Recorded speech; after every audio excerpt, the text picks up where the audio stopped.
राजस्थान की बाड़मेर जैसलमेर लोकसभा सीट उन गिनी चुनी सीटों में शामिल है जिस पर पूरे देश की निगाहें टिकी है।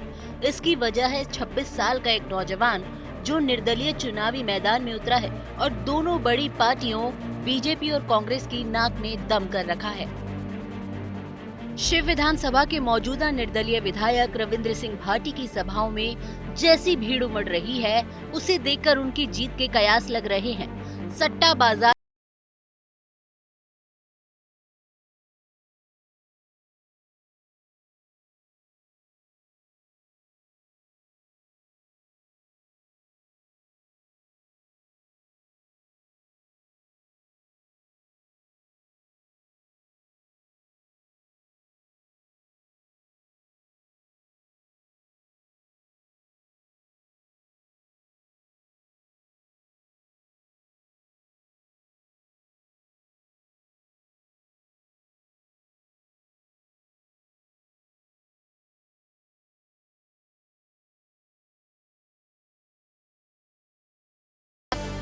जिस तरह से केजरीवाल राजनीति में आए और जिस तरह से उन्होंने पार्टी बनाई, तो रविंद्र भाटी को जिस तरह से समर्थन मिल रहा है, हो सकता है चुनाव जीतने के बाद वो उस दिशा में बढ़ जाएं। तो क्या इस तरह की भी कोई योजना आपके मन में है? नहीं, फिलहाल कुछ भी नहीं है। अभी और आगे भी देवतुल्य जनता का काम करना, उनके बीच में रह के उनकी सेवा करना, ये मेरा ध्येय है और आने वाले समय में भी उनके बीच में रह के सेवा करूँगा।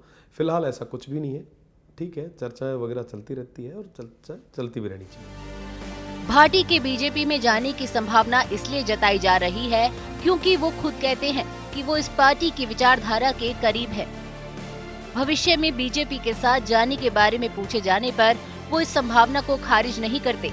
बस इतना ही कहते हैं कि वो अपने क्षेत्र की जनता से पूछकर कोई फैसला करेंगे। बात है चुनाव के बाद की, क्योंकि एक नेता के रूप में आपको अपने इलाके में काम भी करना है, तो आपको शायद उस तरह के संसाधन चाहिए जो एक पार्टी के साथ जुड़े होने पर आपको ज्यादा मिल सकते हैं। तो क्या अगर बीजेपी, चूंकि आप विचारधारा के स्तर पर बीजेपी के करीब है, अगर बीजेपी आपसे कहती है कि आप पार्टी में आ जाओ, तो क्या वो दरवाजे खुले रहेंगे? देखिए, मैं आपको बताना चाहूँगा कि मेरे क्षेत्र की जनता के लिए जो ठीक होगा मैं वो फैसला लूँगा। बाकी सब चीज़ें भविष्य के गर्भ में है कि भविष्य में क्या होगा, उसकी चर्चा अगर आज हम कर भी लेते हैं तो भी उसका कोई नतीजा नहीं निकलना है। पर मैं आपको ये विश्वास दिला सकता हूँ मेरी सेवकी और मेरे बाड़मेर, जैसलमेर और बालोतरा की देवतुल्य जनता को कि जो उनके हित के लिए होगा, जो उनके लिए काम करेगा, रविंद्र उनके साथ में हमेशा तत्पर है। रविंद्र सिंह भाटी की लोकप्रियता से फिलहाल सबसे ज्यादा खतरा बीजेपी को ही है। बीजेपी ने राजस्थान में सभी 25 सीटें जीतने का लक्ष्य तय किया है, लेकिन भाटी इसमें अड़ंगा लगा सकते हैं।